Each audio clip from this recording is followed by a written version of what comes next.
रजनी बचपन से ही बाकी बच्चों से अलग थी। वो दौड़ती थी तो आंधी की तरह आगे निकल जाती थी। वो स्विमिंग करती थी तो जेट के जैसे समुद्र पार कर लेती थी। जब उसे गुस्सा आता था तो कई बार वो बाकी बच्चों को उठा के फेंक देती थी, घरों में आग लगा देती थी। रजनी को समझ नहीं आता था कि वो ये ऐसा कैसे कर लेती है, वो बाकी बच्चों से अलग क्यों है। उसके दोस्त और बाकी बच्चे रजनी से दूर रहने लगे थे। रजनी एक कुटिया में एक अम्मा के साथ रहती थी। रजनी बचपन से ऐसी नहीं थी। रजनी जब पैदा हुई थी तो वो नॉर्मल लड़की थी। भूतों के रक्षक को भूतों की रानी बनना था तो उसने उसे एक कुटिया के सामने छोड़ दिया था जहां अम्मा ने उसे पाला। उसी वक्त यश के पापा स्टोन्स को दुनिया में छुपा रहे थे। ये स्टोन्स ही वल्चर्स को पावर देते हैं। ये स्टोन्स उन्हें वल्चर्स से दूर रखना था। वो छुपते छुपाते अम्मा के कुटिया के सामने पहुंच जाते हैं जहां उन्हें एक छोटी सी बच्ची पड़ी हुई दिखती है। वो अपनी शक्तियों से स्टोन को रजनी के अंदर छुपा देते हैं। अब ये चीज किसी को नहीं पता है कि एक स्टोन रजनी के अंदर छुपा हुआ है। रजनी की पावर उसी स्टोन से आती है और इसलिए वो इतनी पावरफुल है और अपने आप को कंट्रोल नहीं कर पाती। उठो रजनी, आज हम मेरे गुरु स्वामी कार्तिक से मिलने जाएंगे। वो तुम्हें मेडिटेशन करना सिखाएंगे, तुम्हें फोकस करना सिखाएंगे। रजनी और भील हिमालय की तरफ निकल पड़ते हैं। प्रशांत को भूतों ने चारों तरफ से घेर लिया है। भूत प्रशांत के अंदर चला जाता है। प्रशांत अजीब सी हरकतें करने लगता है। मैं भूतू, मेरे पिताजी वैद्य हैं। वो किसी को भी भूतों के आतंक से ठीक कर सकते हैं। मैं उन्हें नहीं छोड़ूंगा। प्रशांत वहां से अपने घर की तरफ निकल पड़ता है। घोस्ट वापस पोर्टल के अंदर चले जाते हैं और पोर्टल बंद हो जाता है। उतने में यह स्टेडियम पहुंच जाता है। स्टेडियम में प्रशांत उसे कहीं नहीं मिलता। ऐसे कैसे? मुझे बुलाया प्रशांत ने और गायब हो गया। यश को कुछ समझ नहीं आता और वो वापस प्रिंस के हाथ चले जाता है। वहीं प्रशांत अपने घर पहुंच जाता है और घर जाके अपने वैद्य पिता को उठा उठा के पटकने लगता है। उसके पिता समझ जाते हैं कि प्रशांत के अंदर भूतों की शक्ति आ गई है। वो भस्म पाउडर लेके प्रशांत के ऊपर फेंक देते हैं और प्रशांत को होश आ जाता है। सॉरी पिताजी, ये घोस्ट ने मुझसे करवाया है।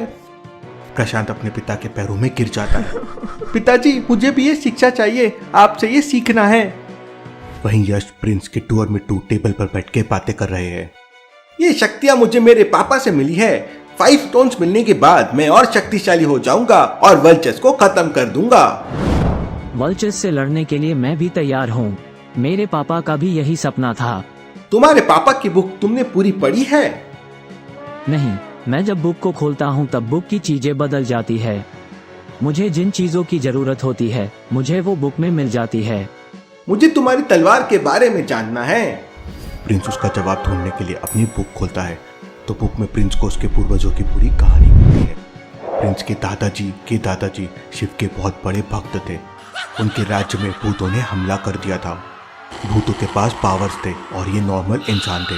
भूतों के सामने ये कुछ नहीं कर पा रहे थे। भूतों ने उनकी पूरी सेना को मार दिया और धीरे धीरे उनके पूरे राज्य को हत्या लिया। वो कुछ नहीं कर पाए और वहां से भाग गए। भाग के सीधा हिमालय की चोटियों में गए और शिव भगवान की भक्ति करने लगे। कई साल निकल गए लेकिन उन्होंने तपस्या नहीं छोड़ी। उनकी तपस्या से खुश होकर शिव जी ने अपने त्रिशूल की एक शक्ति उस तलवार में डालकर प्रिंस के दादाजी को दे दी थी। वो तलवार लेके दादाजी वापस गए और भूतों से फाइट की। ये तलवार ना सिर्फ भूतों से फाइट कर सकती है बल्कि उनकी शक्तियाँ अपने अंदर भी ले सकती है। जैसे जैसे वो भूतों से लड़ते गए वो तलवार और शक्तिशाली होते गई। उन्होंने पूरे भूतों की सेना की शक्ति उस तलवार में ले ली और उनकी पूरी सेना को हरा दिया।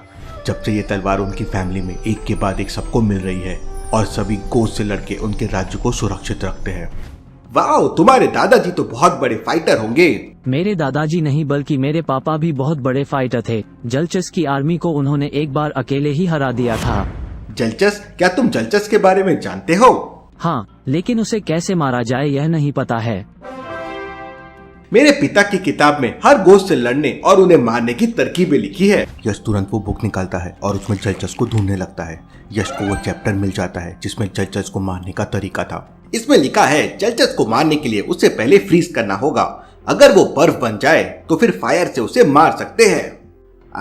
अभी समझ आया उस दिन आइसक्रीम फैक्ट्री में जलचस भाग क्यों गया था। मैं मेरी तलवार से फायर निकाल सकता हूँ लेकिन जलचस को बर्फ कैसे बनाया जाए? ये अनादि कर सकता है, उसके पास भी वाटर को कंट्रोल करने की पावर है, वो पानी के साथ कुछ भी कर सकता है। अब अनादि को कैसे बुलाया जाए? यश इतना सोच ही रहा था कि वहां साधु आ जाते हैं। यश, अनादि खतरे में है। जलचर उसको मारने की बार बार कोशिश कर रहा है। तुम्हें उसे बचाना होगा। लेकिन मुझे अनादि मिलेगा कहाँ? गंगा नदी के तट पर पहुंच जाओ, वहीं तुम्हें अनादि मिलेगा। प्रिंस और यश की बाइक में बैठ के गंगा नदी की तरफ निकल पड़ते हैं। वहीं रजनी और भील के लिए हिमालय की उन चोटियों में पहुंचना आसान नहीं है जहां स्वामी कार्तिकेयन रहते हैं। वहां पहुंचने के लिए कोई रास्ता नहीं है, बस सच्चे दिल से चोटी की तरफ चलते जाओ। जब तुम सच्चे दिल से तपस्या के साथ चलते जाओगे तो तुम स्वामी कार्तिकेयन तक पहुंच जाओगे। रजनी, जब तक तुम सच्चे दिल से स्वामी जी को याद नहीं करोगी हम वहां नहीं पहुंच पाएंगे। बर्फीली हवाएं बढ़ते जा रही थी। रजनी को चलने में दिक्कत हो रही थी। एक एक कदम आगे बढ़ाने में रजनी को मुश्किल हो रही थी। तभी अचानक भूतों की गैंग उन पे हमला कर देती है। भील उन्हें पॉज करके मार रहा था।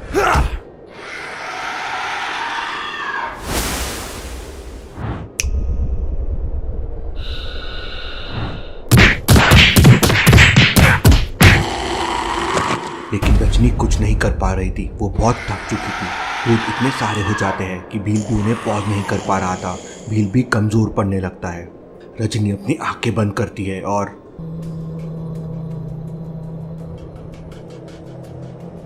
रजनी में एनर्जी आने लगती है। भील ये देख बहुत खुश हो जाता है। रजनी उड़ने लगती है और अपनी आंखों से लेजर छोड़ने लगती है। ये देख गोस्ट वहां से भाग जाते हैं, लेकिन रजनी फिर पावर्स को कंट्रोल नहीं कर पाती और माउंटेन्स को डिस्ट्रॉय कर देती है। मुझे मेरे पावर को कंट्रोल करना सीखना होगा। मुझे स्वामी जी से मिलना ही होगा। दोनों आगे बढ़ने लगते हैं और थोड़ी देर में उन्हें स्वामी जी का आश्रम का गेट दिख जाता है। रजनी बहुत खुश हो जाती है। तुमने सच्चे दिल से स्वामी जी को याद किया और हम यहाँ पहुँच गए। चारों तरफ बर्फीली हवाएं चल रही थी, लेकिन स्वामी जी का आश्रम हरा भरा था। वहाँ पक्षी, डियर आराम से रह रहे थे और एकदम शांति थी, जैसे मानो ये आश्रम कोई बर्फीली जगह पे नहीं बल्कि जंगल में हो। कहीं ये कोई जादू तो नहीं? नहीं, ये स्वामी जी की शक्तियों का कमाल है। दोनों आश्रम के अंदर चले जाते हैं। वही प्रशांत अपने पिताजी से लोगों को बचाने के लिए शिक्षा लेने लगता है। आयुर्वेद एक ऐसा विज्ञान है जो प्रशांत को लोगों को भूतों से बचाना सिखा देगा। प्रशांत के पिताजी उसे जंगल में जड़ी बूटी कैसे ढूंढते हैं वो बताना शुरू करते हैं। कौन सी जड़ी बूटी में कितनी शक्ति होती है, उन्हें कैसे मिक्स करते हैं। प्रशांत सब सीखने लगता है। धीरे धीरे प्रशांत आयुर्वेद की विद्या में महारथी हासिल करने लगता है। बहुत जल्द प्रशांत भी लोगों को बचाना सीख जाएगा। प्रिंस और यश गंगा की नदी के पास पहुंचने ही वाले थे कि तभी यश को कुछ लोग यहाँ वहाँ भागते हुए दिखते हैं। अनादि को बचाना जरूरी है, लेकिन ये लोगों को बचाना भी उतना ही जरूरी है। यश तुरंत अपनी बाइक नीचे ले लेता है। नीचे पूरी अफरा तफरी मची हुई थी।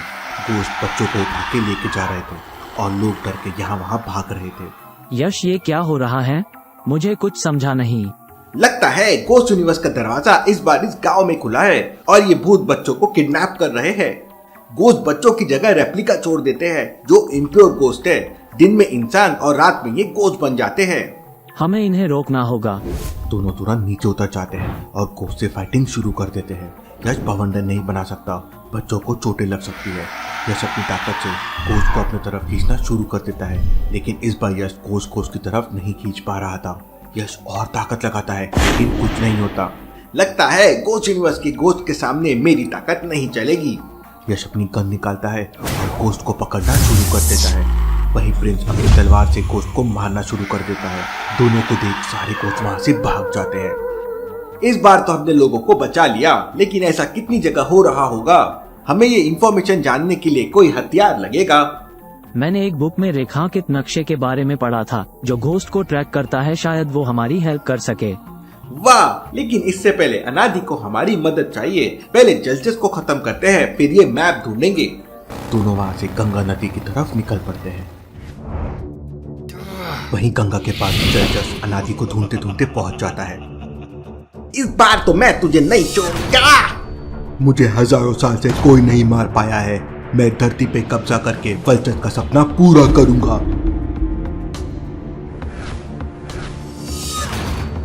और दोनों के बीच जोरदार युद्ध शुरू हो जाता है।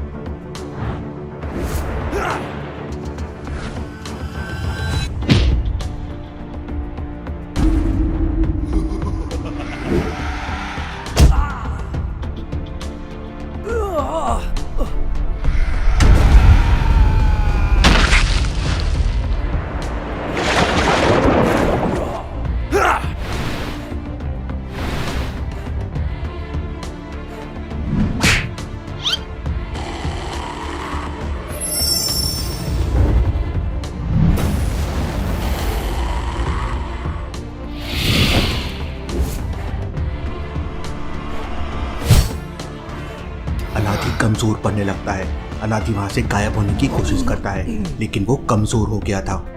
वो वहां से भाग नहीं पा रहा था। जलचस अनादि पे हावी होते जा रहा था। उतने में वहां यश और प्रिंस पहुंच जाते हैं। रुक जाओ जलचस, आज तो तुम्हें नानी मैं याद दिलाऊंगा। यश तुरंत टोर्नाडो बनाता है और जलचस के ऊपर छोड़ देता है। प्रिंस भी तलवार से जलचस पे अटैक करने लगता है। यश और प्रिंस बिल्कुल भी जलचस को हरा नहीं पा रहे थे। ये जलचस तो काफी शक्तिशाली है।